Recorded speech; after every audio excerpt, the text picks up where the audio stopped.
Good morning, Younger Primes. You can see I'm in the library at the children's school, and I was thinking about you, and I wanted to make a video for you, and Rebecca's been thinking of you too. She's going to make videos also. I was thinking of a song that almost all the kids like, or maybe all the kids like, so I want to sing it with you. Will you sing it with me at home? Shoo fly, don't bother me. Shoo fly, don't bother me. Shoo fly, don't bother me. I belong to somebody. And then that second verse. Sometimes I feel like a morning star. Sometimes I feel like a morning star. Sometimes I feel like a morning star. And you all are morning stars. I always feel like that when I sing with you at school, that you really are a bunch of stars, and I like teaching you, and I like doing art with you and reading to you, and you shine so brightly like a star. Today I was thinking of a monster book that I know, and I happen to have a monster in my house. This little monster belonged to my kid, Joshua, when he was about your age. I'll have this monster wave to you. And I don't know if Joshua gave this monster a name or not. He's got a heart nose. I thought that was pretty cute. I'll just put him over here and he can listen. Don't fall down, monster. So you might have known of this book before. You might have heard it. If you have heard it, then you already know the funny ending. It's called The Monster at the End of This Book, starring lovable, furry old Grover from Sesame Street. That sign says Sesame Street. And then Grover has a word bubble here. It says, "Hello, everybody," with lots of E's. The Monster at the End of This Book, written by John Stone, illustrated by Mike Smolin, featuring Grover.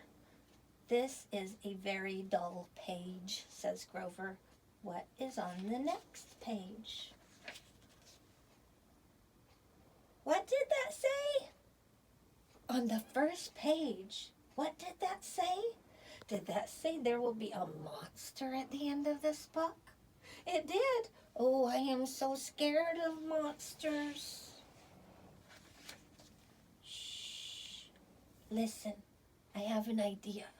If you do not turn any pages, we will never get to the end of this book. And that is good, because there's a monster at the end of this book. So please do not turn the page. You turn the page. Maybe you do not understand. You see, turning pages will bring us to the end of this book. And there is a monster at the end of this book. But this will stop you from turning pages. See, I am tying the pages together so you cannot. You turned another page. You do not know what you are doing to me.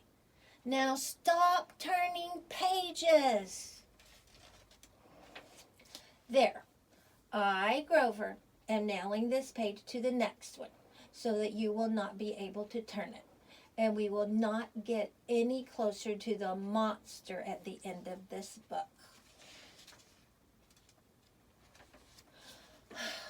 All right. Do you know that every time you turn another page, you not only get us closer to the monster at the end of this book, but you make a terrible mess? This will stop you from turning pages. A heavy, thick, solid, strong brick wall. I would just like to see you try to turn this page.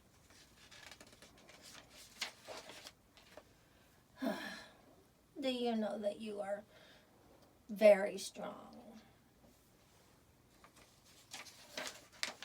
The next page is the end of this book. And there is a monster at the end of this book. Oh, I'm so scared. Please do not turn the page. Please. Should we turn the page? I think look at that. This is the end of the book. And the only one here is me.